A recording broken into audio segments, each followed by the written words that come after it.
Я приветствую вас, дорогие друзья, уважаемые гости и подписчики моего канала. Всем большое спасибо, что следите за понедельничным Спиваком. За ним невозможно не следить. Он приходит. Дмитрий, рад, что вы на связи. Здравствуйте.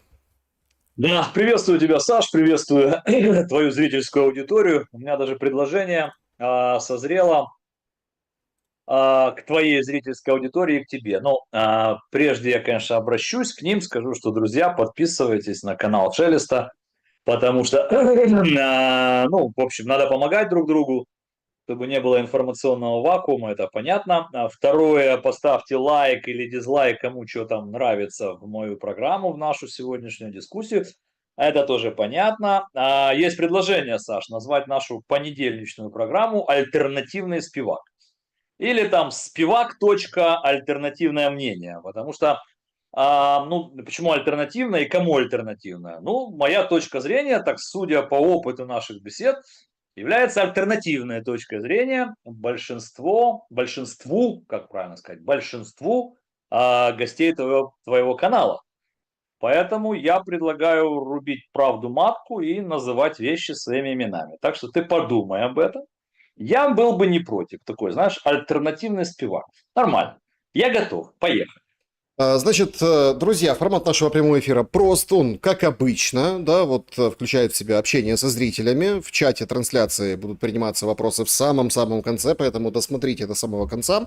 Заблаговременно в сообществе YouTube, вот как только появляется Спивак, сразу тонны сообщений разного толка, но с интересными формулировками, вопросами. И это прекрасно, потому что давайте разговаривать, это ведь тоже здорово. Очень много вопросов, все, понятно, не войдут, даже это физически невозможно в программу, но спасибо вам большое, что пользуетесь этим инструментом. Ну и QR-код, который видите на экране, тоже возможность поддержать канал и, конечно же, задать вопрос, там есть такая функция. И, естественно, всем большая благодарность за суперчаты, суперстикеры, вот это вот все, если это работает в вашем YouTube в той стране, где вы находитесь.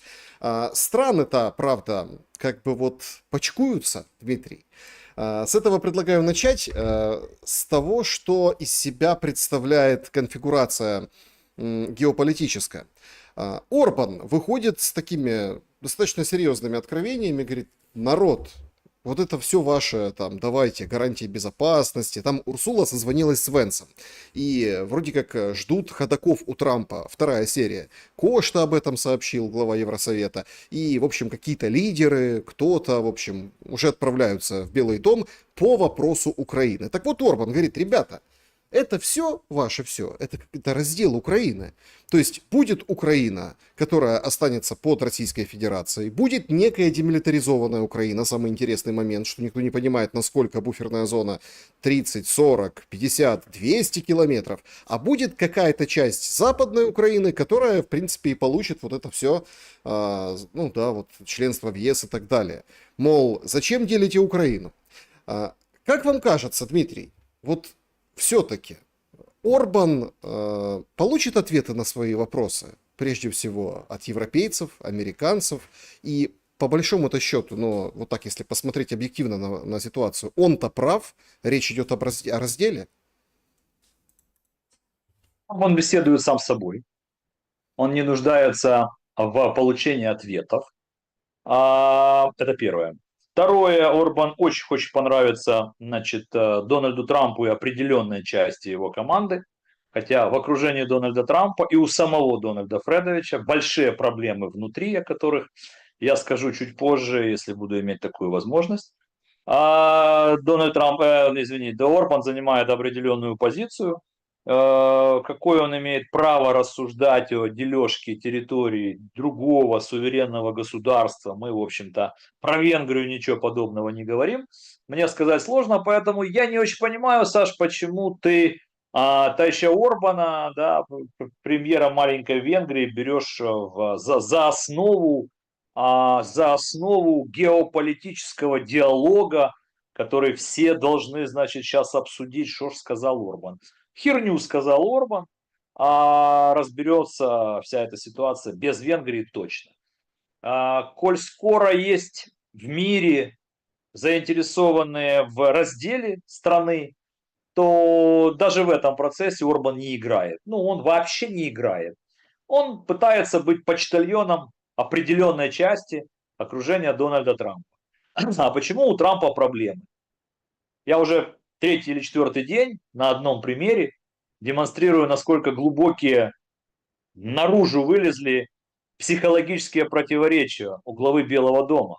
Оно раньше было у него все внутри спрятано, но мы не понимали вот его манеру поведения, а после того, как он единственный в мире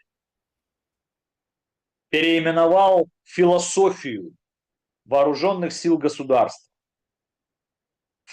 от обороны к войне, ну, весь мир содержит за налоги своих налогоплательщиков вооруженные силы своей страны. Конституцию любой страны они называются Министерство обороны, потому что это их конституциональная функция. Да? Вооруженные силы обороняют, защищают свою страну. Нигде в мире не назвали Министерство войны. Кто-то может сейчас улыбнуться и сказать, не, что не обращай внимания, это Трамп. Не, ребят, здесь нельзя не обращать внимания. Это психология, это философия. Столкнулись два внутренних «я». И пока Дональд Трамп не может разобраться, кто он. Миротворец или полководец. Он мачо, но он мачо-миротворец, принесший сейчас всем мира. Мы так раньше думали. Или он мачо-полководец, и мы сейчас всех нагнем. И вот этим внутренним глубоким психологическим противоречием сейчас будут пользоваться, и уже начали пользоваться разные группы в его команде. Ну, например, к нему приходят и говорят, Дональд, ну долго над нами будут издеваться. Ну ты что, не видишь? Да давай, давай. У нас ВПК, ты ж там Make America Great Again. Ну то есть не Цукербергом единым. Давай ВПК, давай Венесуэла, давай Газа, давай Украину, давай на путь и так далее. Другие говорят нет. Но поймали вот эту вот историю, некую растерянность Трампа. Его растерянность видна невооруженным глазом во всех его последних интервью. Он не очень понимает, что делать дальше с Европой, не с Украиной. Ну, это абсолютно связанные вещи, их нельзя разделить, хотим мы или нет. Ну, просто географически. Украина находится внутри Европы. Нас там не хотят видеть в ЕС, это отдельная история. А политически импотентная ЕС, это другая история. Но просто географически мы находимся в Европе. Он не знает, что с ними делать, и пока у него с ними не особо получается. Он их колет, он их тычет. Сейчас вот Урсула туда летит. А внешне он готов их унизить, там за дверкой подождать. Он правильно им говорит, ребята, хотите воевать, перестаньте там у русских газ покупать. Хотите воевать, перестаньте там у русских нефть покупать, нефтепродукты. Правильно он тыкает как бы Европу, мол, вы там определитесь. Но пока ничего не получается. Более того, после встречи в Пекине, там этой тройки экономической, он понимает, что ну а что ж толку-то, санкции против России, против Индии, ну оно чего даст? Ну ведет он санкции, ну как бы и война продолжается, а он обещал другое. А почему он растерянный? Если вы проанализируете, вот Саш, ты зрительская наша аудитория, если вы проанализируете темпоритм встреч, которые были, смотрите, Трамп, Путин, красная дорожка, четырехчасовой разговор, Аляска, обо многом договорились. Есть уже какие-то даже сливы, о чем они договорились. Совместное производство СПГ в Аляске. Ну, в общем, да, быстренько Трамп приглашает после этой встречи Владимира Зеленского в Вашингтон. 3 дня там, да, 15-е, 18-е. Ну, там европейцы напросились, поехали вместе. Вот такое все. 18 числа августа все закончилось. Сегодня у нас 8 сентября. Ни одного нового смыслового Дональд Трамп не произнес. Почему? Как я это вижу. Я думаю, они договорились о многом с Путиным. Ну, о каких-то глобальных проектах, там, да, «Звездные войны 2». Что касается Европы и Украины, я думаю, что Трамп взял на себя какие-то обязательства, что-то там порешать в Европе. Но у него не получается. По двум причинам, как я это вижу. Первое. Континентальная Европа у него не получается, потому что унизить он их, конечно, может. И колкости может сказать, и Урсуле может что-то сказать. Но он не может Европу от себя отвернуть. Потому что если к Китаю, Индии и другим еще и Европа повернется, ну то Соединенным Штатам будет совсем плохо. Не, Это стоп, первое. подождите. Ну и второе. Сейчас очень Да, важный момент. Я просто давай. хочу, чтобы... Посмотрите. Чтобы оценить, что не получается у Трампа, надо понять, что он хочет. да, что он делает? Пока мы Конечно. видим, это тоже политический акт. Говорить 2 недели, потом еще 2 недели, потом еще 2 недели. То есть это ведь тоже его какая-то, ну вот, шахматная партия. Исключительно Не, его. не, не, не. Это вам так кажется, друзья. Это у меня был друг такой, очень близкий мне, его давно уже нет, но такой очень интересный человек, театральный режиссер, который мне рассказывал основы, чем театральная режиссура совпадает с политтехнологией, чем театр, политика, почему много общего и так далее. Он мне когда-то замечательную фразу сказал, я вот как ты сейчас, что говорю, Саш, его, кстати, тоже Саша звали, тезка твой. И я как-то там говорим что-то о политике, я говорю, Саш, ну они же там, наверное, он говорит, послушай меня, говорит, это нам кажется, что они там играют все в проферанс. В большинстве из них они играют в Чапаева, в 2 ходов. Все, что ты сейчас сказал, Саш, еще 2 недели, еще 3 дня, и я поговорю, и я скажу, это растерянность, это протяжка по времени. А у него есть огромные проблемы внутри американского дипстейта. Не все спецслужбы ему подчиняются по вертикали. Ты можешь 10 раз назначить Тулси Габбар, ты можешь назначить главу ЦРУ, главу ФБР, но это абсолютно не означает, что вся вертикаль этих спецслужб как бы за тебя. Потому что они 30 лет со времен с читы Клинтонов были воспитаны, что главная угроза США, значит, это Россия. Ну, там Советский Союз, Россия. Китай себе такое. Это у них в крови, в менталитете. Да, они а сегодня он хочет повернуть их в другую сторону. Они все готовы. Он абсолютно не управляет Верховным судом США. Это основа основ дипстейта и глубинного государства. Ну и Подожди, демократы уже как бы... президент не должен Вот. управлять Верховным судом США. Не, понятно, что Ну, президент, Зеленский... конечно, ничем не должен Нет, управлять, а смотрите, я не, понимаю, подождите. демократия. Зеленский, конечно, показал, как можно обходиться с Конституционным судом в Украине, но это же частный случай, и Украина исключение из этих А правил. по-другому сформулирую. Идеи Дональда Трампа, революционные идеи, не поддерживаются внутри Соединенных Штатов Америки рядом очень влиятельных официальных государственных институций. Верховный суд Соединенных Штатов Америки – это абсолютно отдельная история, которая намного более, на мой взгляд, влиятельная, нежели даже иногда Конгресс, там, Сенат и так далее. А у Дональда Трампа уже вот 4-й месяц активных таких противодействий, ничего не получается с Лондоном с точки зрения Федеральной резервной системы, значит, денег и так далее. И извини, Саш, ты меня перебил, я все-таки закончу. Почему не получается с Европой у него по миру? А потому что я могу вам сейчас обрисовать его диалог с бритами. Вот он расстался с Путиным, ему там нужно в чем-то надавить на Путина, в чем-то надавить, значит, на Украину, в чем-то надавить на Европу, ну, чтобы закончить здесь и привести к какому-то компромиссу.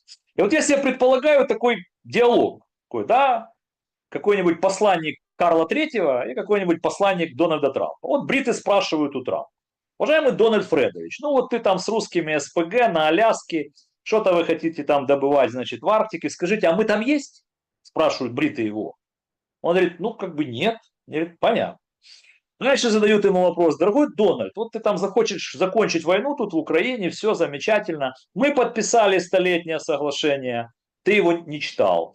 Ты подписал чего-то, мы не читали. Скажи, пожалуйста, Дональд, а мы там в Черном море, в портах там Одещины, мы вместе или как? Ну, думаю, Дональд ничего не отвечает. И третий вопрос задают бриты. Скажи, пожалуйста, Дональд, ты хочешь перекроить весь европейский энергетический рынок, чтобы американская компания купила СП-2, и чтобы ты сел на этот вентиль, да, СП-2, ГТС Украины и турецкий поток. А мы тут есть? Спрашивают бриты. Если и на этот вопрос идет отрицательный ответ, вот глубина противоречий внутри англосаксонского мира, когда бриты говорят, ну окей, мы тогда против окончания войны, да, надо продолжать. И вот с этим пока Дональд Фредович ничего не может сделать. А то, что к нему летит Урсула фон дер Ляйен, и нам все СМИ пишут, что она летит по Украине, это неправда.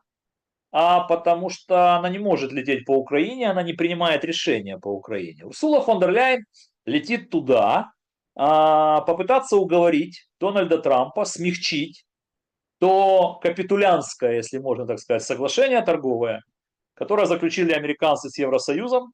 Оно неисполнимое Европой, оно вообще просто, ну, то есть, и поскольку это было тогда тоже Урсула, то сейчас многие европейские лидеры говорят, ну езжай теперь и как-то давай, надо назад сдавать. Потому что для Европы это катастрофа для экономики. Более того, это первое, что она летит соглашение. Второе, да, поговорят там о каких-то санкциях, так, чтобы не задело Европу.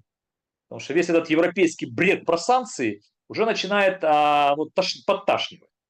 Что надо отдать себе отчет в том, что европейские санкции против России не убивают российскую экономику, скорее бьют по европейской экономике. Не верите мне, спросите у премьер-министра Франции, который, по всей вероятности, уходит в отставку.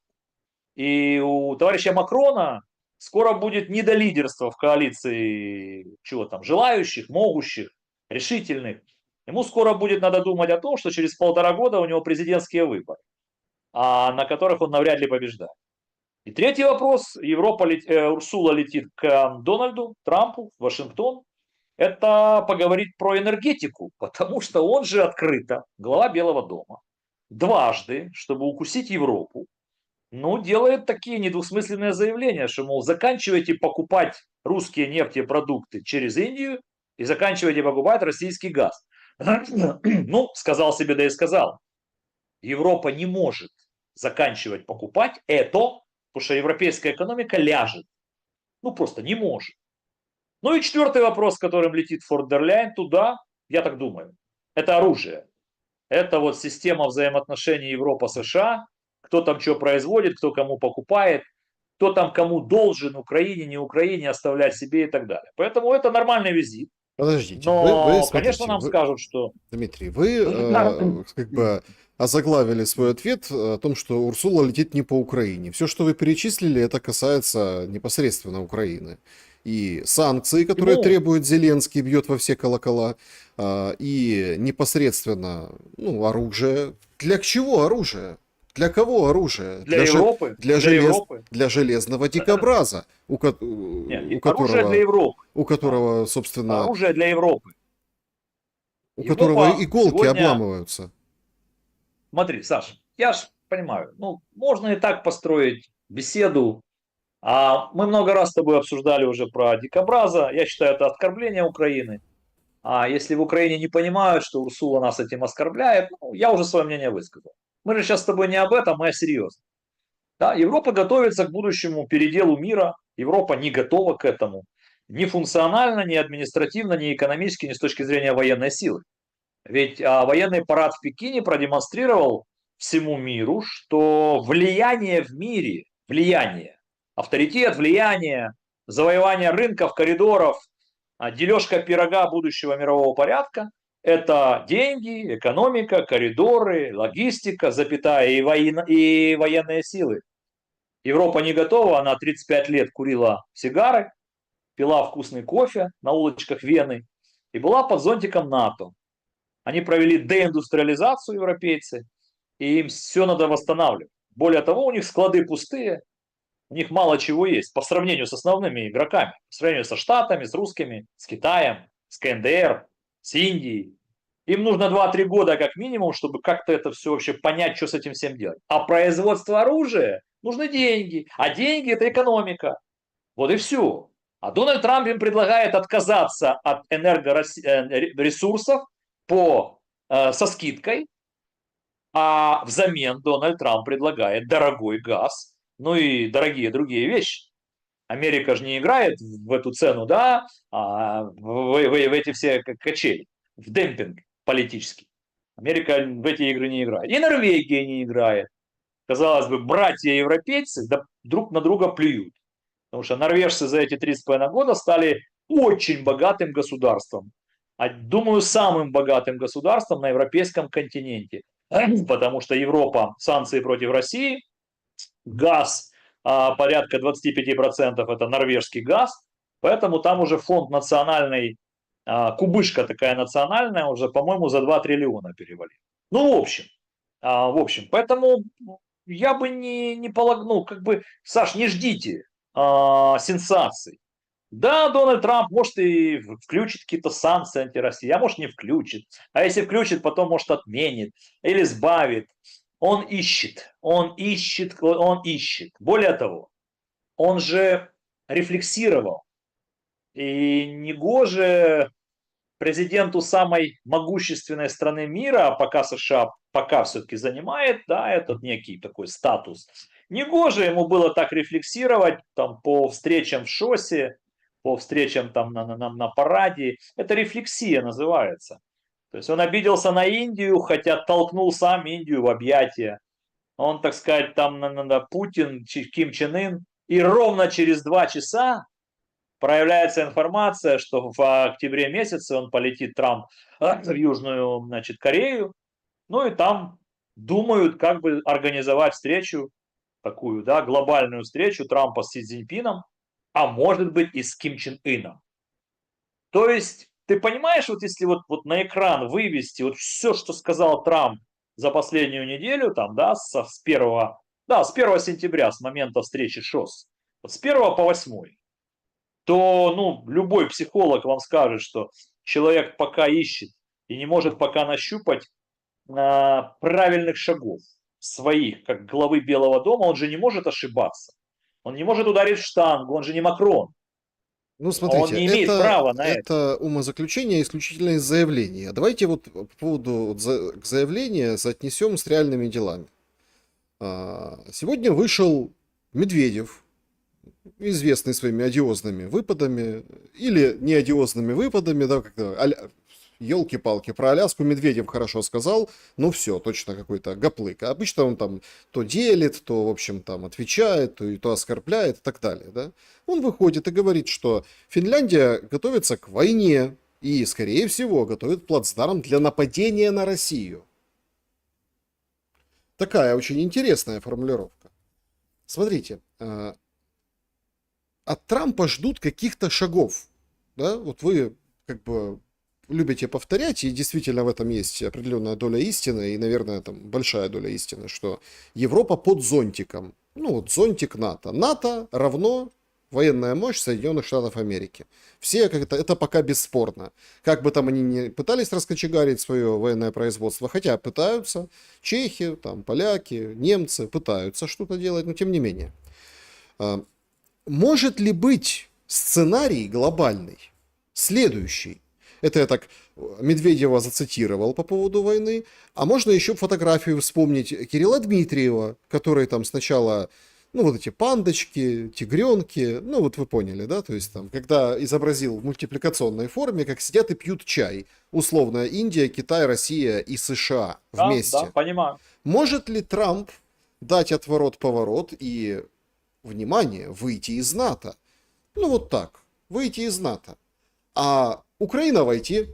Ну, то есть, глобально это решение выглядит так. То, что мы сейчас наблюдаем по поводу санкций, когда выходит Бессент и рассказывает о том, что Европа, а ну-ка давайте-ка, индийскую нефть не покупайте, ну, не нефть, а нефтепродукты, потому что там нефть российская, да, и другие, там, СПГ и так далее.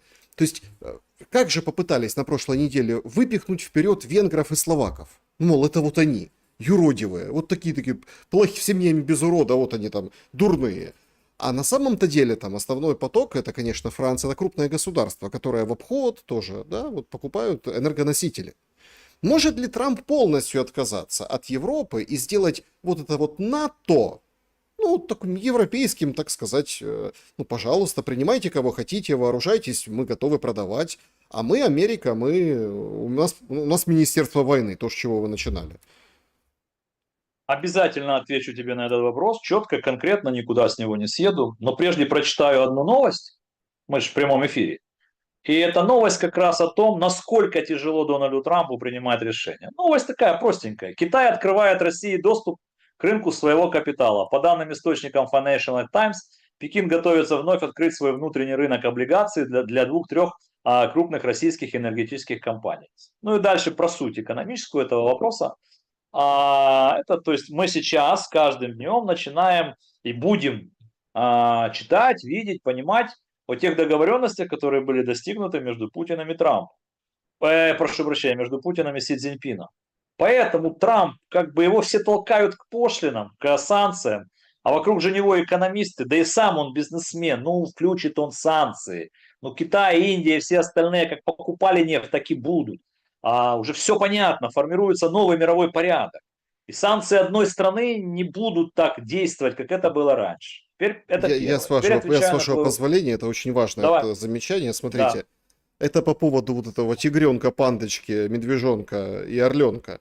Так это и выглядит. Смотрите, вы говорите санкции. Против кого санкции? Против того, кто рекордное количество сои поставил в США, яйца Ну, куриные. да. Ну, то есть это такие невиданные объемы. Да, вот этим летом приходит статистика, все как-то удивляются. Причем обычная торговля, идет торговля между Россией и США. А тут санкции. Нет, Трамп как Теперь бы... понятно. Теперь про НАТО. Твой вопрос. Он серьезный вопрос, он концептуальный вопрос, поэтому, знаешь, это как в том фильме, старом-старом фильме, советском еще, я не знаю об этом, можно говорить вслух или нет. Помнишь это? Есть ли жизнь на Марсе, нет ли жизни на Марсе, да? Правильного ответа же не знает никто, поэтому принимается любой. Выйдет ли Дональд Трамп с НАТО, не выйдет. Поэтому давай вместе не фантазируем, а поразмышляем. Может ли Трамп выйти из блока НАТО? Ну, Дональда Трампа останется. Он вообще может все. Вопрос же зачем? Ну, то есть нельзя же, ну, то есть какова цель? А я не вижу пока здесь цели для Соединенных Штатов Америки, не вижу каких-то позитивных, ну, я не вижу, где здесь выигрыш.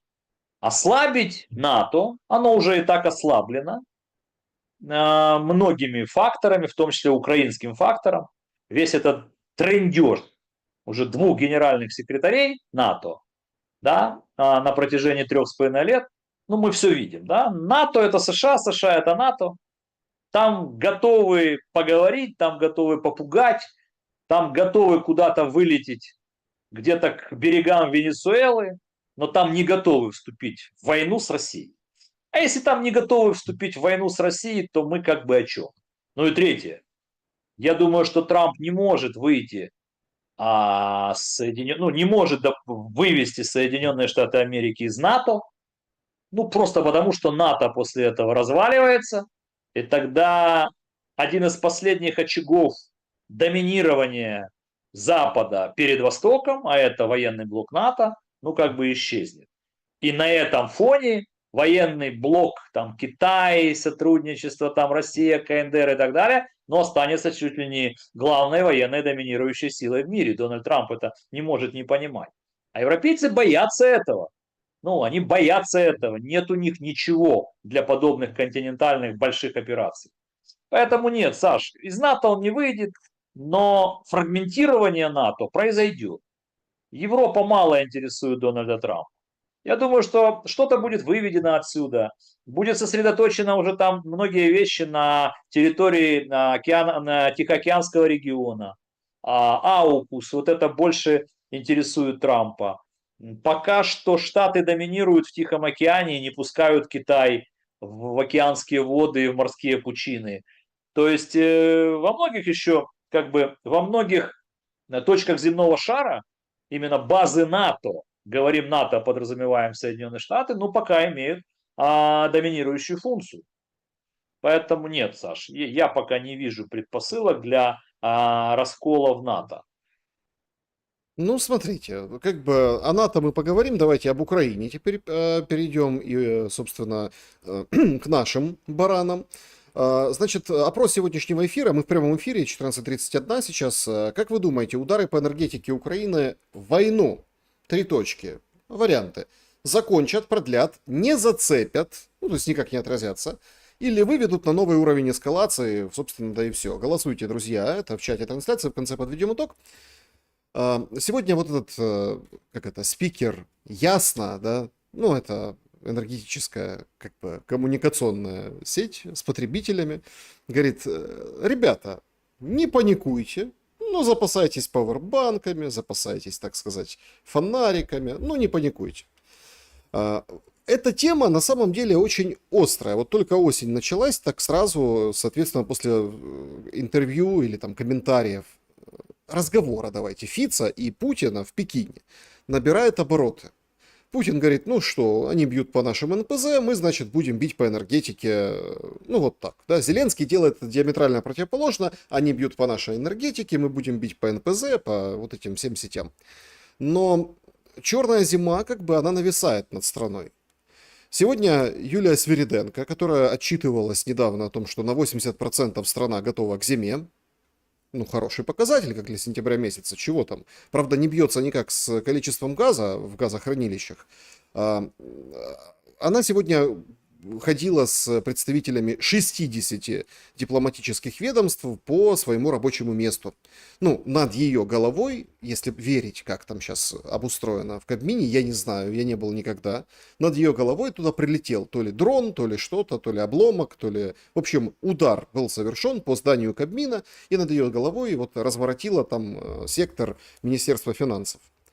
А, Как вам видится, ну, во-первых, прокомментируйте историю с ударом по центру принятия решений Кабинету министров, а во-вторых, вот это вот ожидание тяжелой зимы, фонарик и пауэрбанк у Спивака наготове?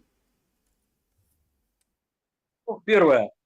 Справедливости ради, не гендиректор Ясно, а Марьяна Безуглая неделю назад, если я не ошибаюсь, первая об этом сказала, мол, готовимся к блэкауту, готовимся к сложной зиме.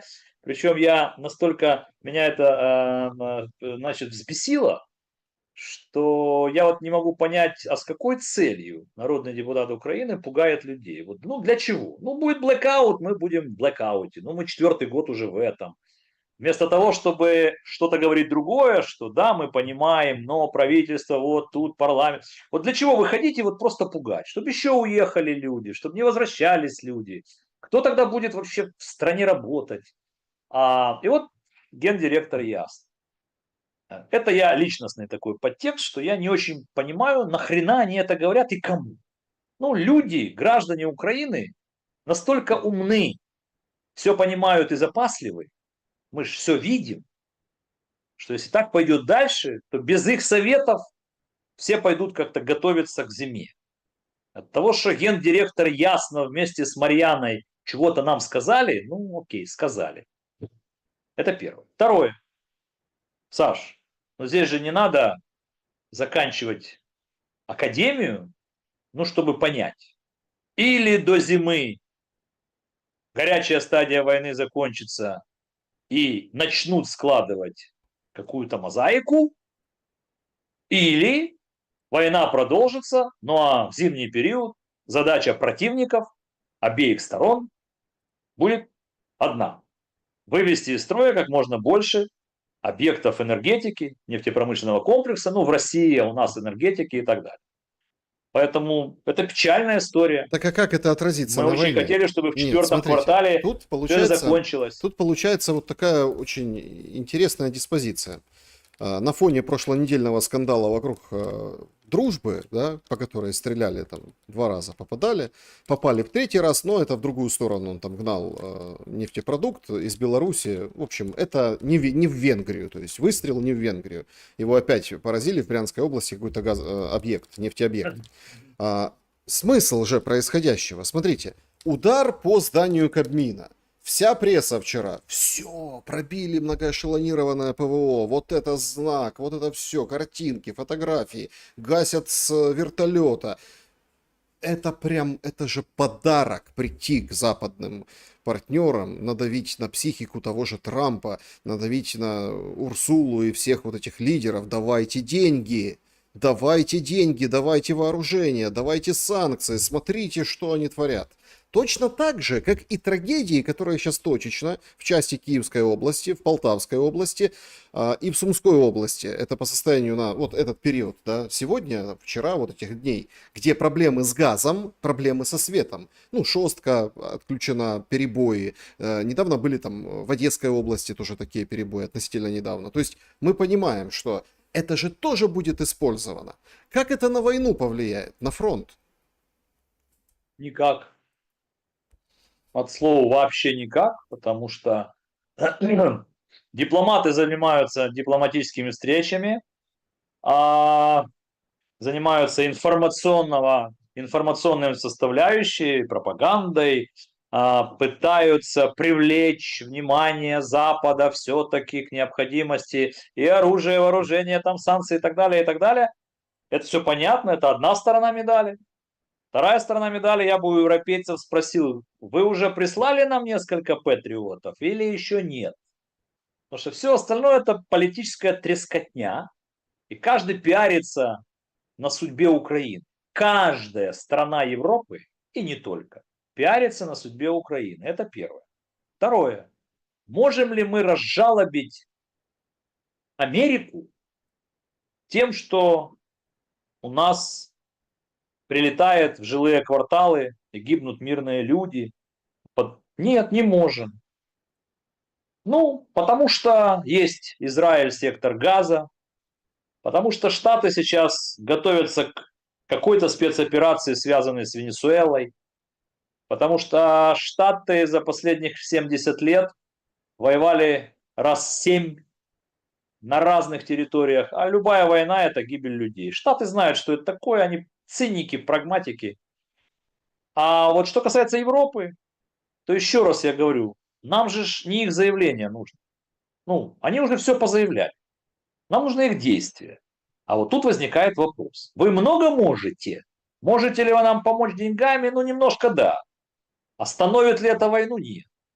Можете ли вы нам помочь вооружением? Немного да. Прекратит ли это войну и заставит ли Путина подписать капитуляцию? Думаю, нет. Можете ли вы в санкции, там, 19-й пакет, 21-й, 23-й? Думаю, да. Уничтожит ли этот пакет российскую экономику в ближайший год, полтора-два? Думаю, нет. Ну вот, собственно, и все. Да, санкции работают инерционно. Да, любой экономист незаангажированный вам скажет, что проблемы в российской экономике накапливаются, безусловно. Потому что если львиная доля бюджета идет на ВПК, значит не модернизируются, не ремонтируются инфраструктурные проекты. Ну там мосты и другие вещи, да, то, что в текущем режиме. А если это так, то через 3-4 года, ну и так далее. Ну так работает финансы, экономика, инерция. Ну Но это каких-нибудь же, полтора-два. подождите, но это же накладывается на Украину тоже. Да я же не про, мы же про санкции против России говорим. Это я же пытаюсь, каждую тему я пытаюсь логически завершить. Мы сейчас заговорили про санкции, я объясняю тебе, что ничего сверхъестественного не произойдет. Трамп давно бы уже внес эти санкции, чтобы от него отстали. Он просто понимает, что ну а дальше-то что? Вот, ну не все. И что? Теперь про Украину. Теперь про Украину. Разные, Саш, есть оценки. Я тоже не понимаю, как за 3,5 года войны нас бьют, уничтожают объекты, инфраструктуру, разбивают целые... А экономика работает. Но никто же не может сказать, что вот полная задница. Работает экономика, функционирует. Слава богу, тьфу-тьфу-тьфу. Зарплаты выплачивают, и пенсии выплачивают, и социальные какие-то вещи выплачивают, и зарплата военным выплачивается, и оружие есть. И да, фронт же не рухнул, не рухнул. Там же кто-то воюет. А воевать надо чем-то. То есть, смотрите, друзья, не все так. Конечно, есть проблемы с развитием. Конечно, есть бюджетная дыра. Но есть такое ощущение, что Западу не выгоден наш дефолт, поэтому какими-то деньгами нас снабдят. Еще раз, к печке. Остановит ли это войну? Вот это главный вопрос. Вот тут я отвечаю, нет, не остановит. К сожалению. А почему? Ну, потому что эти европейские послы не являются точкой принятия решения. А кто является точкой принятия решения? Мы говорили предыдущие 30 минут. Вот в этих точках принятия решения пока нет консенсуса. Вы согласны Вашингтон. с Зеленским, что пока Путин не оккупировал всю Украину, мы побеждаем? Ну, это красивая фраза, имеет такую философию государства. Каждый политик, особенно во время войны, пытаясь достучаться до внешней аудитории, кто-то вырвал из контекста одну эту фразу. Ну, красиво звучит, да. Ну, то есть, перевожу на человеческий язык. Задача России была забрать всю Украину, ничего пока не получается. А раз так, то мы не проиграли, государственность сохранили, значит, мы точно не проиграли. Ну, перевел я тебе на эту красивую фразу, обрамленную, да, я тебе как бы разложил ее по полочкам. Ну и что ты здесь увидел крамольного, как бы такого, да, вот что? Ну, что тебя здесь удивило? Ну, что Что за 11 лет Россия не оккупировала даже Донецкую область и требует ее отдать, Не-не, тут что просто за три идет с половиной года широкомасштабной войны ниточка в Россия не другую оккупировала сторону. ни одного областного центра. Тут в другую Что тебя сторону здесь удивило? ниточка. Нет, смотрите, у нас, вот, ну, если проанализировать ситуацию, то идет такое мнение. Ну вот смотрите, а, то есть Путину невыгодно, ну, пишет западная пресса все, Путину невыгодно заканчивать войну, потому что он побеждает на фоне, ну там на фронте, по ударам, по воздушной компоненте. Принято было считать стереотипно, что условно Украина, да, сейчас там очаговая оборона, то есть сплошной линии фронта нет.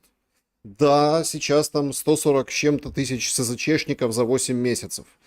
Да, беда, то есть там присылают не пойми кого вооруженные силы, и сами бойцы на передовой записывают обращение к Ивано-Франковскому, например, ТЦК, я вчера в шуме показывал, или, например, к другим ТЦКшникам, показывают доходягу деда, которому кефир, зефир и теплый сортир, а его теперь, он не поможет на фронте, а его теперь надо спасать, ну, чтоб его не убило.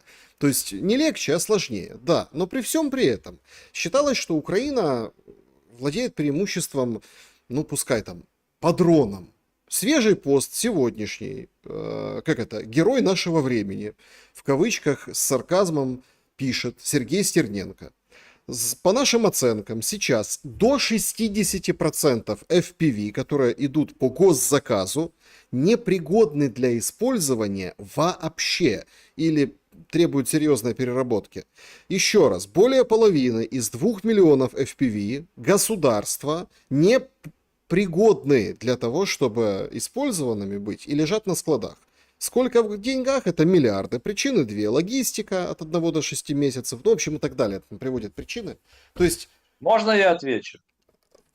я как бы хочу закончить вопрос. То есть, смотрите. То есть, и тут получается, логика какая? Типа, Путин побеждает, не хочет заканчивать войну. За фразой Зеленского, которую я привел выше, так мы что же побеждаем? Нас же еще не всех оккупировали. Так что нам заканчивать войну? Будем продолжать. Уважаемый Александр, я считаю, это трагедией нашей страны. И грусть цена попытки нашей с тобой вести аналитическую программу, если мы будем обсуждать высказывания на специфическую военную тему человека, который ничего не понимает в военной теме, никогда не служил. И я не считаю возможным обсуждать, что сказал Стерненко. Ни в отношении дронов, ни в отношении пистолетов, ни в отношении граблей, ни в отношении снарядов. Ну, вообще никак. Я не знаю, кто это, что мы на всю страну или на многие страны должны это обсуждать. И я этого делать не буду. Не хочу так унижать свой уровень и опускать свою план. Это первое. Теперь про Путина. Это интересно. Это, пожалуйста, поговорим. Понятно, что По-одесски это прозвучало, часть... значит, Стерненко в топку. А про Путина, да, давайте поговорим, давайте. Ну, потому что мы ж говорим про игроков, что сказал Трамп, какие действия он ведет, какие мысли в Кремле, что они готовы, что они не готовы. Вот Китай сегодня в Конго подписали, китайская компания подписала. Вы знаете вообще, что африканские страны безумно богатые? И там один Китай уже, там вообще ни Запада, никого. Сейчас подписали с Конго огромный контракт на освоение газосховищ. Ну, об этом надо говорить, а не о том, что сказал Стерненко по поводу наших FPV-дронов. Я все понимаю, о чем идет речь, что такое соросята, на кого они, против кого они, зачем они и так далее. Странная история. Они молодые ребята, все патриоты, но никто не служит. Все инвалиды. Вот, ну бывает. Вот, так вот про Путина. Да, западная пресса, которая так пишет, имеет какую-то рацию, что Путин, понимая, что ему не удается закончить войну на его условиях, а иначе он ее заканчивать не может принять решение о продолжении боевых действий, если ему внушат, что в долгую математика и ресурсы России смогут пересилить, пересидеть, перетянуть ресурсы Украины, там, Европы и так далее. Тогда он будет воевать. Но мы же не знаем, что ему преподносят там его экономисты. Мы же этого действительно не знаем. Риторика Кремля – это одно, а то, что Путин очень хочет заключить здесь мир и договориться с Дональдом Трампом о большой сделке, ну, это видно невооруженным глазом. Но уж такую комплементарность в адрес Трампа ежедневно из уст Пескова, Дмитриева, самого Путина. Идет игра, идут торги. Каждый выставляет себя, пытается с более сильной позиции.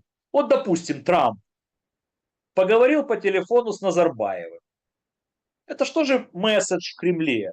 Кремль идет, с одной стороны. С другой стороны, Трамп называет Лукашенко уважаемым президентом. Европа вся заткнулась и вообще не понимает, как на это реагировать. Посмотри, сколько в мире всего происходит, не всегда поддающегося какой-то логике. Насколько идет такая как геополитическая турбулентность.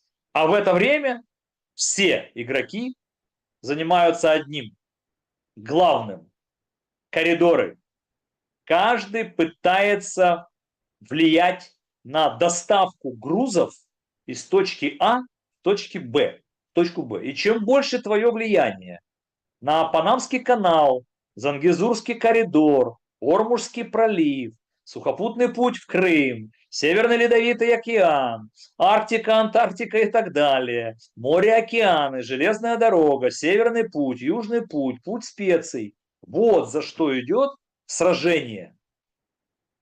А мы, А мы уже не государство путь. Украины, Мы уже не путь, мы уже тупик. имеем возможность географическую, экономическую, потенциальную соединять европейский рынок потребителей и азиатский рынок. У нас есть такая возможность. Что касается, Саш, сколько у нас дронов? Провал, не провал. Хватает, не хватает. Насколько хватает? Мне сказать сложно. Думаю, что и тебе сказать сложно. И вся эта трипология вокруг этого, это ж ради новостей. Мы не знаем с тобой. Я думаю, что есть вооружение в стране. И поступало, и поступает. Да, у нас там нет ракет с дальностью там, да, 150, 200 плюс, 300 плюс. Понятно. У нас нет авиации.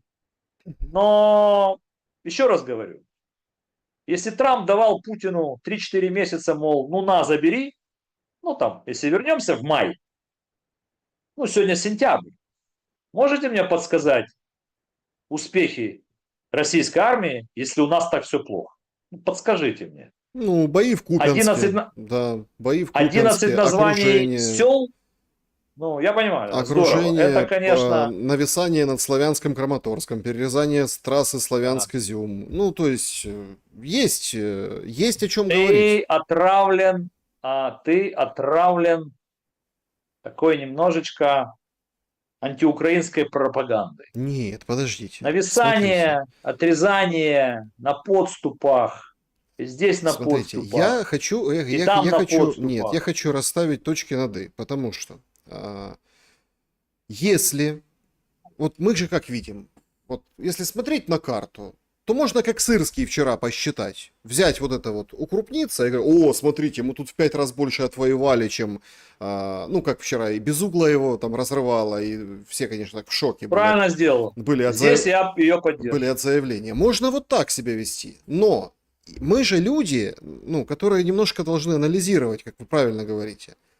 Радиус от линии фронта, почему я с вами вот вы так отмахнулись от Орбана в самом начале сегодняшнего эфира, а ведь это важно. Радиус беды от линии фронта простирается на разный километраж от самой линии фронта. В Днепропетровской области, обычные села Днепропетровской области, без света, без газа, хорошо колодца есть, ждут гуманитарку. Люди, которые переселяются от войны, движутся, их негде размещать. То есть это как бы вот это эхо, да, авторшоки вот этого ужаса и кошмара, они идут дальше. Херсон невозможно пройтись, потому что обстрел, трасса Херсон-Николаев, ты уже ничего не привезешь. Это, ну, она крупнее, эта война. И люди это понимают. И поэтому люди говорят, чем ближе к фронту, тем больше людей, которые за то, чтобы это все остановить. Я об этом сейчас Саш, говорю. и я за то, чтобы остановить. И я за то, чтобы закончить эту войну. Мы же с тобой говорим не об этом. Мы же с тобой говорим о том, что войну невозможно остановить в одиночку. Войну невозможно остановить даже вдвоем.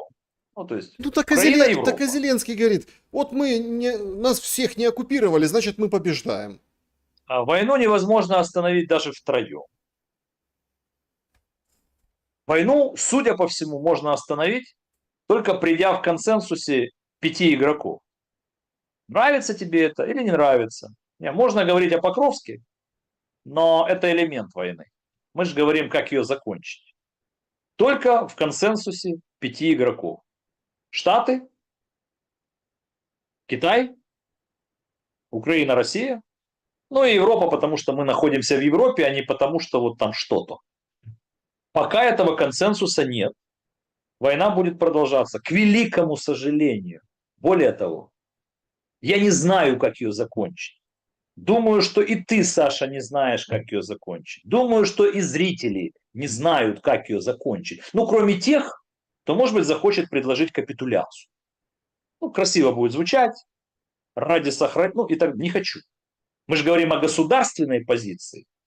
Вот если тебе сейчас предложить, сказать, Александр, ну, давай, предложи. Первое, второе, третье, пятое. Как ее закончить, черт возьми, чтобы в поствоенное время ты не дрожал от того, что война может повториться через 10 месяцев, 14 месяцев, 32 месяца. Ну, ехать, Как закончить войну? смотрите, ехать в А? Москву и договариваться. А почему в Москву надо ехать? Ну, Можно... можно в Москву съездить договориться. Так А почему надо в Москву хоть с съездить? чертом Там лысым, хоть где. почему надо... Ответь, почему надо съездить в Москву? Я бы пригласил Владимира Путина в Киев. Не, ну Зеленский так и Нормально. сделал. Ну, Прекрасно, я очень поддерживаю. Да, а почему надо ехать в Москву? Ты рассуждаешь как человек, который готов капитулировать. Это не подождите, государственная стоп, позиция. а сам факт приезда в Москву означает капитуляция. Вы исходите из этого. Да, конечно. Ну, конечно. Но две Почему? страны воюют. Ну, а сейчас объясню тебе. Россия напала на Украину и ведет 3,5 года широкомасштабную войну. Россия не является победителем, а Украина не является капитулянтом. Почему для ведения переговорного процесса и поиска компромиссного решения мы должны ехать к ним? Ну, мне кто-то может вообще Если объяснить? Россия не является победителем, а Украина капитулянтом, то как этот факт может изменить встреча в Москве? Я просто считаю, что на планете есть более 200 стран, из которых где-то 180 стран вообще никак не задействованы в геополитических раскладах, из которых где-то стран 70 с удовольствием примут эти переговоры, из которых где-то стран 25 с удовольствием согласуются между всеми игроками, и где-то на пятерочке, восьмерочке стран можно сойтись. А вот эти политические игры, вам надо, вы приезжаете, не, так не получится. И если Трамп будет нас заставлять это делать, это будет, на мой взгляд, омерзительно и неправильно. Пожалуйста, Арабские Эмираты, Ватикан, Швейцария, Катар, да где угодно. В конце концов, окей, можно встречаться на территории того, кто, так сказать, несет на себе роль, ну, попытку главного посредника переговорного процесса. Давайте встречаться в Вашингтоне. Я думаю, что нормальная встреча. То есть Дональд Трамп, пригласи к себе Владимира Зеленского, Путина, кого-то там из европейских лидеров, если посчитаешь нужным. Если нет, на троих. И встреча в Соединенных Штатах Америки будет хороша. Кстати, этим бы Трамп поставил бы в очень неловкое положение Путина, потому что думаю, что он откажется. Он не полетит второй раз в США или будет вынужден полететь. У него будет такая вилка. Вот я бы на месте главы Белого дома предложил бы: ребята, приезжайте, давайте поговорим у меня. Мне интересно, кто и как бы повел. Думаю, что Зеленский полетел бы. Ну а почему нет? В Москву? Вы что, ребят? Это политически абсолютно неправильно, унизительно. вопроса почему. Ну, кто нас должен заставить так унизить позицию государства? Саш, давай еще раз свою позицию скажу. Если мы сейчас будем говорить про экономику, про коррупцию, про профнепригодность, про бусификацию, про мерзкое отношение ТЦК, я готов жестко критиковать власть. Я готов быть в оппозиции к тем или иным слоям, ветвям власти. Я не буду в оппозиции к своей стране. Я здесь живу. Я никуда не уезжал. Я говорю об этом каждую программу. А я все это вижу перед глазами, как каждую ночь. То ли Одесса, то ли Киев. Это все очень больно. И когда есть силы, которые заставляют тебя капитулировать, оно вызывает ответную, очень плохую эмоцию. И поэтому я даже не ожидал от тебя вот такого предложения. А что не поехать в Москву и не заключить мир? Какой мир?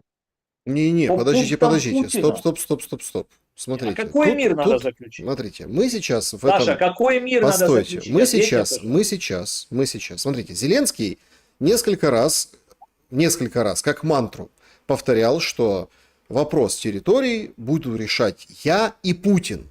Чем противоречил всему тому, что он говорил по поводу Конституции, там этих всех моментов. В Китае мы увидели Путина, который рассуждал о референдуме и военном положении. Ну, то есть, да, вопрос же встречи Путина и Зеленского не стоит, он вынесен за пределы принятия решений. Потому что, чтобы принять решение, должны быть группы, подготовить эту встречу и так далее. А если встретиться, поговорить, и как предлагает Зеленский, ну, то есть давайте встретимся, примем решение, а потом спустим то, что мы решили, ну, своим группам, не группы, ну, наоборот, то есть, да, не вверх, а снизу вверх.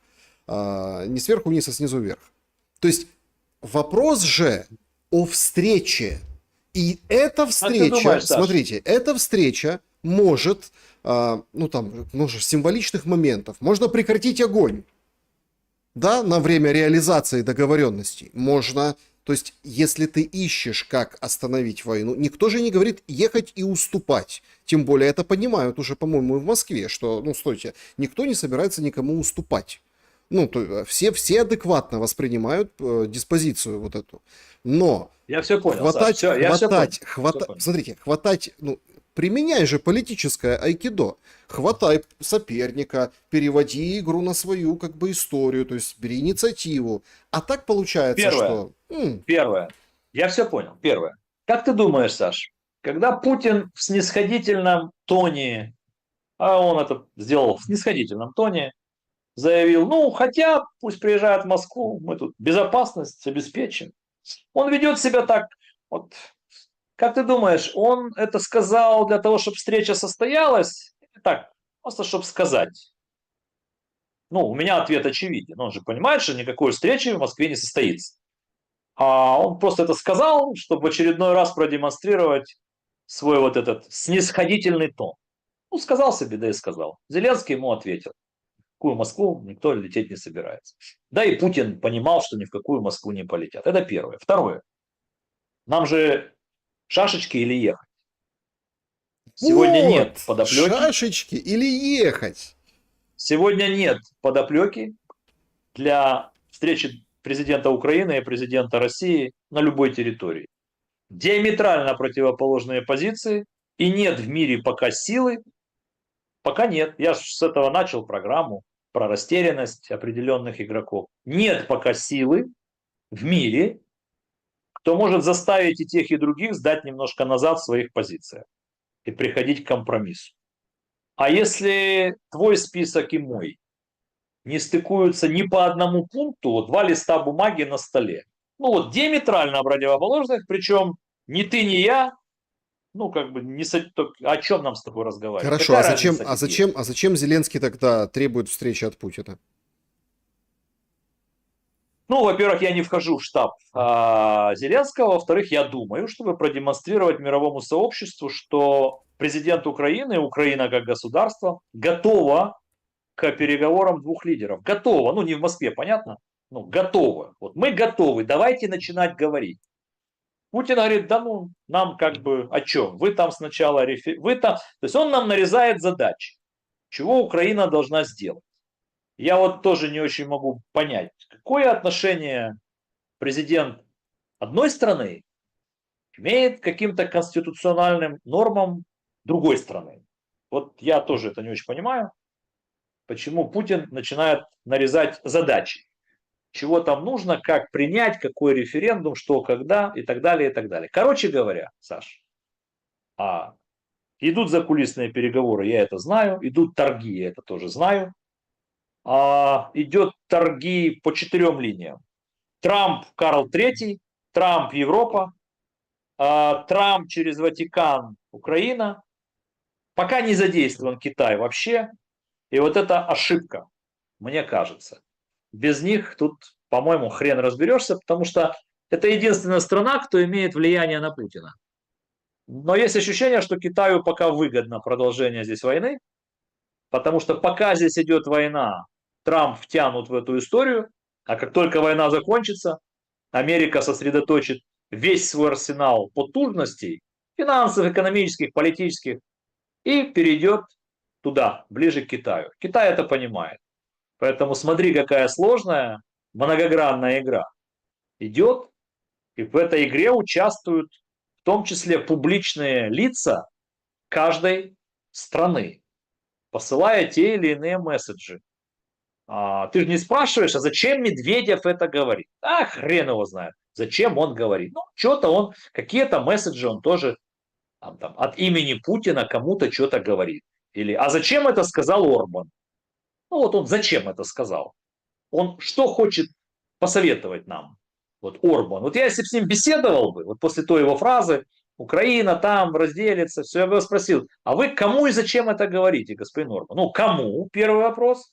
Ну, ваша же риторика, она к кому-то обращена. Ну, то есть, кому и с какой целью? Вы хотите нам помочь предотвратить это? Или вы чего нам это говорите? Потому что раскол внутри страны, конечно, может произойти. Но в этом виноваты будем мы сами после войны. Если не разберемся с гуманитарными аспектами, с унижением русскоязычных миллионов граждан Украины, с переписыванием там каких-то исторических вещей и так далее. Вот если пойдем этим путем, то, глядишь, и до этого можем дойти. Так идем Но туда. ты, господин Орбан, Тут той же дорогой ты для идем. чего это говоришь? Ну, той же дорогой Чтобы... идем. Смотрите, Пока идем. значит, Да, пока идем. прокомментируйте новость и будем завершать основную Давай. часть эфира к зрителям, потому что вопросов очень много, и сами понимаете, ну, до вечера надо сидеть, до утра, наверное, сидеть, отвечать на все ваши вопросы. Значит, есть такой бывший посол Грузии в Украине, Григол Катамадзе. Он также когда-то был заместителем руководителем АРМы. АРМА. Это то, которое там, в общем, по дешевке скупает, по дешевке продает, такая государственная, то есть отсудили, не отсудили, в арму передали, и какие-то объекты, предприятия и все остальное потом распределяются, чтобы было понятно. И он сообщает, что сотрудник департамента международного сотрудничества АРМы Давид Алханишвили сообщил своим коллегам, что не планирует возвращаться в Украину после заграничной командировки. Этот Григол пишет, что ему стыдно, что как так мог, ездил в командировке, а тут раз и не вернулся. В общем, ужас и кошмар.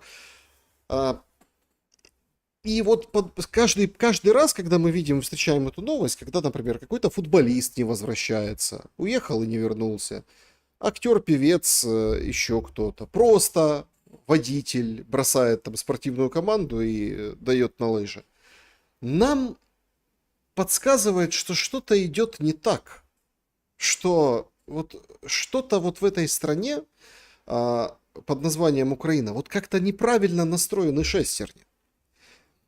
Вроде как отпустить 18-22 дело хорошее, да, но военные недовольны.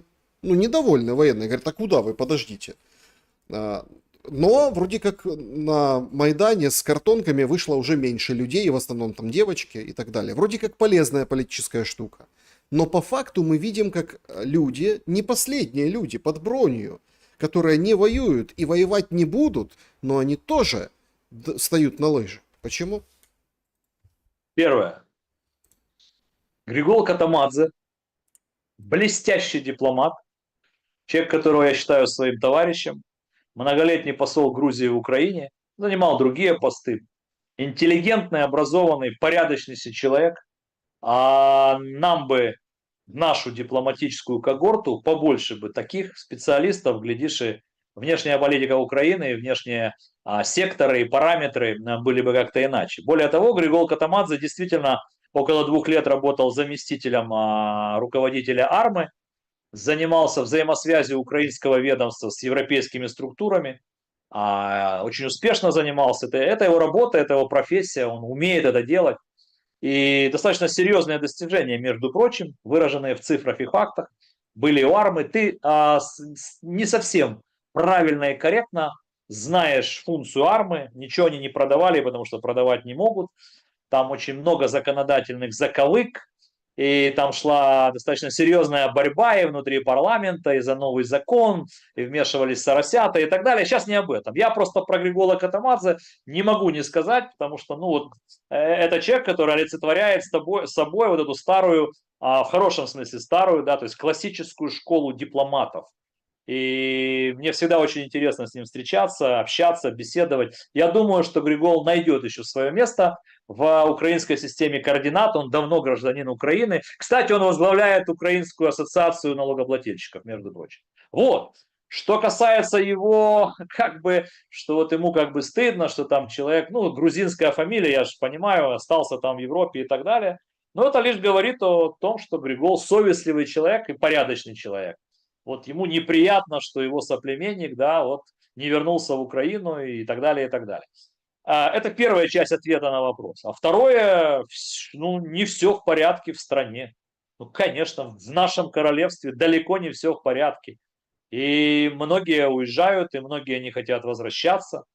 Потому что когда ты каждый день видишь на улице, что происходит с ТЦК, когда выходит Марьяна и говорит, готовьтесь к блэкауту, когда мы видим коррупционную составляющую, когда мы видим много других негативных вещей, конечно, Саш, в нашей стране, мягко говоря, не все так. Это... Поэтому я сегодня могу тебе сказать, какие 2 картинки я сегодня наблюдал. Это же катастрофа. Вот картинка номер 1. У моего друга есть небольшое мебельное производство, и сегодня забрали силой и отвезли в ТЦК 52-летнего сборщика мебели. Это одна картина. 52 года, человек сборщик мебели, насильно схватили и отправили. Картинка номер 2. Подъезжаю сегодня там в Одессе я к одному из бизнес-центров.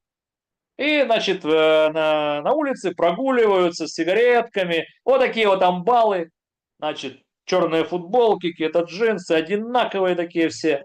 Я спрашиваю товарища, а кто это и что это? Он говорит, у нас тут колл-центр на одном из этажей, большой офис, а это большая охранная структура. Вот такие вот. И не боятся, и никуда не бегут.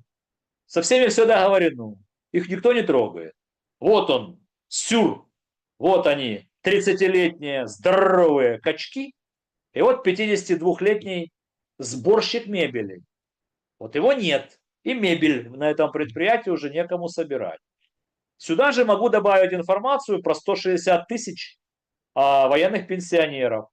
Молодых мужчин 45-55, прошедших военную службу, а значит обученных.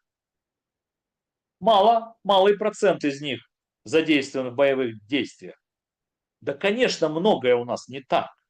Многое нужно кардинально менять. Иначе мы не туда придем. Я об этом многократно говорю. Что тут? Какой тут может быть спор? Смотрите, тут есть еще один момент. Это, конечно, просто. Значит, немецкая пресса, я думаю, тоже попадала вам эта новость. Они разобрали и вот фактически провели расследование и все опубликовали. Короче, Северный поток-2 взорвал генерал Залужный. Это такой спойлер. Кому интересно, почитайте, там всю эту выписали, как они там, это яхта, погружение. Кто-то говорит, это бред. И, кстати, там россияне тоже говорят, это бред. Там Патрушев высказался вчера на эту тему. Неважно. То есть, смотрите, пресса пишет, что Северные потоки, немецкая, Северные потоки-2 взрывает Залужный. Он за ним стоит. Интересно получается, слушайте, Залужный... вот такой вот он, да, безумный генерал, который, будучи на посту главкома, отправил тайно группу, и, в общем, он взорвал Северные потоки. А Залужный, чтобы как-то перебить, так сказать, уровень этой волны от взрыва Северного потока-2, на страницах Daily Mail в общем, критику публикует предстоящее выступление российской оперной певицы Нетребко в Королевском оперном театре Лондона. Значит, она была и остается культурным инструментом, легитимирующим убийство в Украине. На этой неделе она выйдет на сцену Ковент-Гардена, и люди будут аплодировать ей, как будто она всего лишь певица, как будто войны вообще не существует. Я не призываю к цензуре, я призываю к памяти и честности, пишет Головком. Слушайте, Первое. нормальная тема. Я точно не приверженец Валерия Залужного. И в прошлой программе попытался позволить себе позадавать вопросы тем, кто считают его иконой, и по его образу жизни, и по диссертациям, книгам, высказываниям, почему он не украл, и так далее. То есть я его не обожествляю. Что касается Нетребко, это функция посла. Нравится мне, не нравится, за, против, неважно. Это функция посла. У нас идет война, идет информационная война в том числе. Он посол Украины в Лондоне. Нетребко собирается выступать в Лондоне, он высказался. Нормально. Высказался и высказался. Что касается подрыва Северного потока-2 и анонимной публикации немецких изданий, это серьезная штука. Но я бы сделал здесь паузу. Большая игра идет вокруг Северного потока-2. И здесь начинают давить уже определенные силы не только на Украину, но и на бритов, как ты понимаешь. И надо сейчас внимательно очень следить за тем, как эта тема будет или не будет освещаться в американских и британских СМИ. Вот это очень важно. Мог ли прямо или опосредованно в этой истории каким-то образом быть задействован экс-главком, на то время главком, если это происходило, и Украина как-то, наверное, не знаю. Но пока как-то так вот и ЦРУ молчит, и бриты молчат, и, кстати, и русские вроде так ничего не комментируют. Как-то пока вот эти вбросы в немецкой прессе не производят эффект взорвавшейся информационной бомбы. То есть тема огромная, и казалось бы, а нет. Вот пока не работает. Поэтому я бы подождал. Да, друзья, подведем итоги вашего вопроса и давайте пройдемся по вопросам зрителей. Как вы думаете, удары по энергетике Украины, войну, вот такие результаты, не затронут, не зацепят 6%, 12% только продлят войну, 30% закончат войну, вот эти удары, и все, когда будет, как говорится, перепахано, все и закончится. Или 52% большинство считает, что выведут просто на новый уровень эскалации, хотя тоже каких уровней эскалации, тут тоже как посмотреть, да, с позиции какого человека, да, гражданского, далеко, близко к линии фронта находящегося, новый уровень эскалации, это что? Это вот так, стирать кварталы будут, тоже, да? Саша, и задай вопросы своим зрителям, которые ответили на 4-й и на 3-й пункт твоего опроса. Задай вопросы, давай к следующему понедельнику попросим зрителей, у нас же диалог, у нас же не может быть в одну сторону. Ответьте, пожалуйста, что вы имеете в виду под новым уровнем эскалации. И 30% людей, которые проголосовали, если вам не сложно, друзья, хоть кто-нибудь напишите, что вы имеете в виду, что удары по энергетике закончат войну. Вот я не совсем понял два ваших мнения и просто прошу вас расшифровать. Да, пишите в комментариях обязательно. Давайте пройдемся по вопросам. Поехали. Вопросов очень много. Давайте, все-таки уделить время в нашей программе мы обязаны нашим зрителям. Поехали. Здравствуйте, Саша. Задайте, пожалуйста, Спиваку экзистенциальный для Украины вопрос. Как убедить русский народ в том, что Киев, Харьков, Одесса, Николаев, Екатеринослав и многие другие города никогда не будут и не должны стать снова русскими? И как пережить процесс убеждения русского народа? У новгородских славян, литвинов и многих других не получилось. Как смогут украинцы преуспеть в этом неблагодарном, трудном и крайне опасном занятии? С уважением, ваш верный подписчик. В вашем экзистенциальном вопросе Видите, не сразу выговариваешь это. Есть глобальная, на мой взгляд, я прошу прощения, ошибка. Города, перечисленные вами, не являются русскими. Или же сформулируйте, что вы имеете в виду. Национальную принадлежность, государственную, этническую. Ну, то есть, что вы Не, имеете в виду? подождите, Русская ну, стойте, культура. стойте, И так. стойте. Эти Саш, города, мне задали которые вопрос, я его... построили, ну, Российская империя, Россия, это как русские города. Фраза, Да, смотрите, я не понимаю. во Я не фразе, понимаю в- этого, Саш, не надо мне расшифровывать. Пожалуйста, давай. Вопрос зрителей я отвечаю, расшифровывать мне не нужно. Значит, это первое. Второе. А российский народ не надо ни в чем убеждать. Потому что все, что связано с территориями, и границами и государствами, к великому сожалению всех народов в мире, народы не решают. Войны начинают политики, и войны заканчивают политики. Гибнут обычные люди из народа, а пропаганду государственную осуществляют те, кому это положено. Поэтому русскому народу, венесуэльскому народу, турецкому, кипрскому, тайваньскому, косовскому, югославскому, бакинскому, нахичеванскому, карабахскому и десяткам народов, где есть, да, им ничего не надо объяснять. Вот, пожалуй, и все. Есть понятие территория, где была там в большей степени русская культура или там гуманитарный какой-то аспект. Это да. А кто, когда? Мы все же родом из Советского Союза, да? Ну, я имею в виду украинские города. Мы же с Советского Союза. Харьков, Днепр, Львов, ну там, да, и так далее. А до этого история этих городов была очень различная. Где-то было Львов, где-то было там. Да? Это же было тогда. Сейчас мы говорим о государстве современном Украина.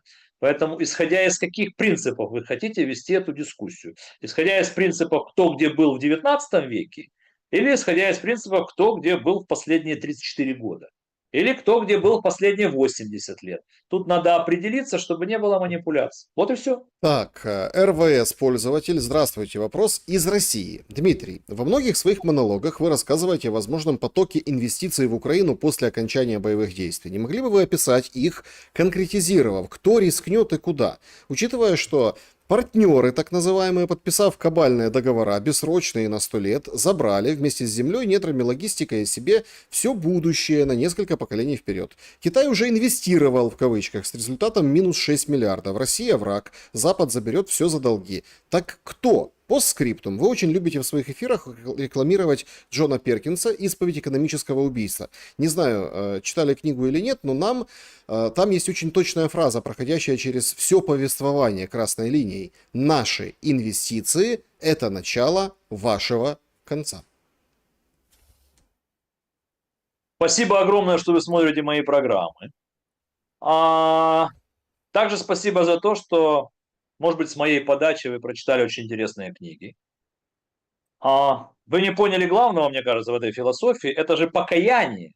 Это же он рассказывает, Перкинс, о определенных направлениях внешней политики Америки, в которой он принимал участие. Да, как они говорят, наши инвестиции – это начало вашего конца. Порабощение стран третьего мира, развитых стран, коррумпирование там верхушек политических и так далее. Это одна тема. Вы перепутали две темы. Это одна тема, и все понятно. Теперь, я в своих монологах, как вы это сказали, никогда не говорил, что нас ожидает инвестиционный бум. Если вы меня внимательно слушаете, я говорил всегда одно и то же. Что мы сейчас ищем, Украина, что такое, как бы сконструировать гарантии безопасности. И я говорил всегда, и сегодня повторю. Мы географически так находимся, что мы можем стать экономическим мостом Азии и Европы. И гарантии безопасности были бы для Украины железобетонными не только в случае, когда Украина будет иметь серьезные, сильные вооруженные силы, высокотехнологическую армию, производство всех видов вооружений и так далее, но и когда с Запада и с Востока придут сюда инвестиции, если они придут. Задача Украины сегодня задействовать это не только с Запада, всегда говорю я, чтобы нас не порабощали, как пишет в этой книге, но и всегда говорю я, что надо обращать внимание на Китай, на Индию, на страны Персидского залива. И я всегда говорю, что я не понимаю, почему мы вот в эту сторону не смотрим. Там есть деньги, там есть технологии, и там есть заинтересованность в нашей территории. Там есть заинтересованность в нашей логистике, в наших транспортных возможностях. Мы можем совместно строить коридоры и на Индию, и на Китай, и через Среднюю Азию. Глобальные коридоры. А это глобальные инвестиции. И я всегда привожу пример Казахстана, когда у них сегодня сидят бриты, американцы, русские и китайцы. Вот где мудрая многовекторная политика. Попробуй на них сегодня напади. Там деньги всего мира в Казахстане сегодня приходят. Я вот часто привожу этот пример. Теперь скажите мне, в чем я и где ошибся. Эдвард, вопрос. Дмитрий, почему вы с такой оголтелой ненавистью относитесь к Януковичу? Назовите хотя бы 3 пункта, которые отличают его в худшую сторону от Порошенко, Зеленского, Ющенко. Спасибо за искренность. Никто из них не сбежал со страны. Он трусливый, никчемный. А какая ненависть? У меня к нему нет никакой ненависти, тем более ничего оголтелого. К Януковичу в стране обычное презрение. Причем не у тех, кто был против него, а у тех, кто был за него. У всех его сторонников. Какая ненависть? Презрение. Трус, сбежавший из собственной страны. Ты все. Вы в моих словах оголтелость нашли? О чем вы говорите? Достали чувака из нафталина, протерли пыль, дали прочитать, зубы сделали. Кто это? Ну, кто это? Какое ты имеешь отношение к сегодняшней Украине? Да и вообще, мы о чем с вами говорим? Оставьте его себе, ребят. Насладитесь этим счастьем. Назначьте его там губернатором какого-нибудь региона русского. Пусть керует, если он вам так дорог. Вот и все. Здравствуйте, неужели наша элита не понимает, что их кидают? Может, вы как лом объясните им, что можно пойти по финскому сценарию? Что мистер Жмеренко задает вопрос. Можно пойти по разным сценариям. Финскому, немецкому, корейскому, марсианскому.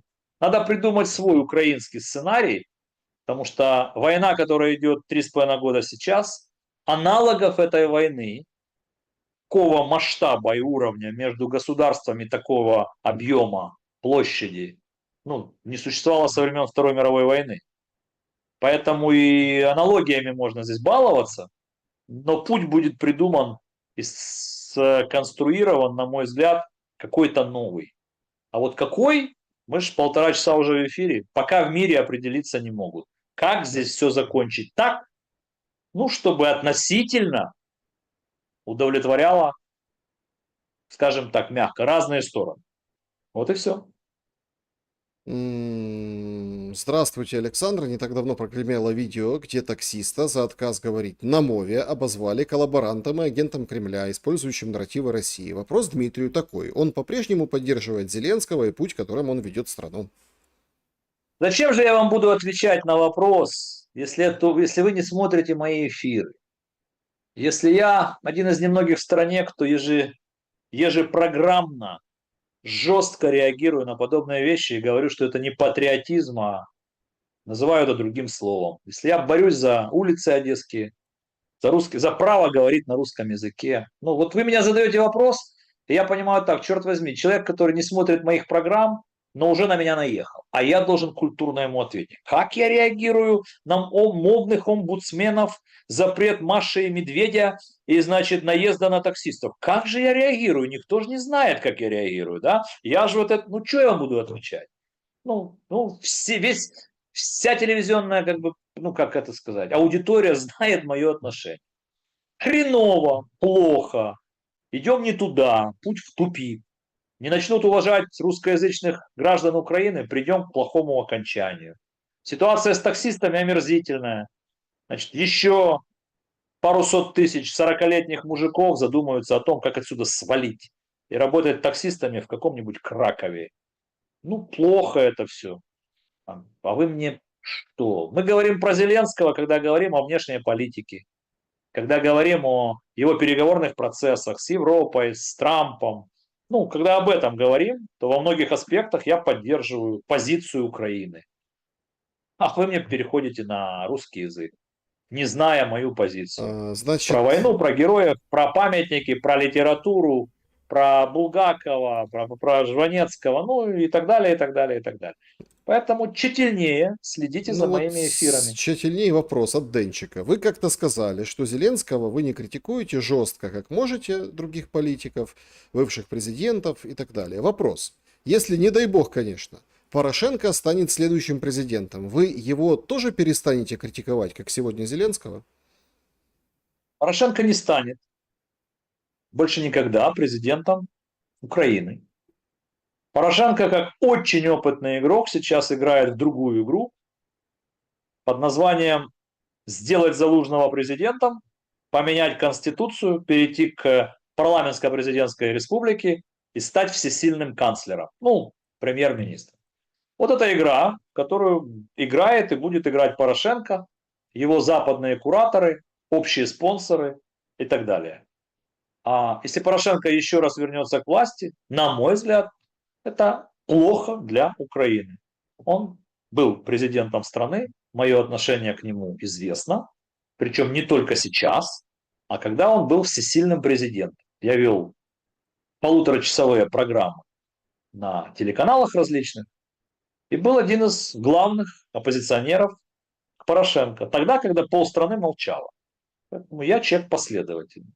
Но президентом он не будет. Точка. Значит, ну давайте еще вот такой вопрос. Виталий, Давай. война в Украине будет идти до выборов в Конгресс США в 26-м, или пока не будет вопрос Газы решен? Ох, как интересно такое вы. Да, слушайте, значит, ну вопрос газа не будет решен, на мой взгляд, я вообще не очень понимаю, как можно там это все решить. Но что касается выборов, до выборов в Конгресс осенью 26 года, то я не исключаю этого, потому что силы, противостоящие, противодействующие Дональду Трампу, не заинтересованы, чтобы он сейчас стал главным миротворцем. Они заинтересованы в том, чтобы пылало, горело, подпаливало и там, и там, и там, и чтобы рейтинг Трампа снижался, чтобы демократы вернулись во власть, да, и получили большинство.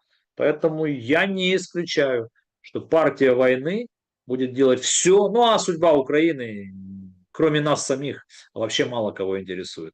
Поэтому я же говорил вначале, что есть партия войны, партия мира, две главных стратегии, две противодействующих и противостоящих друг другу идеологии.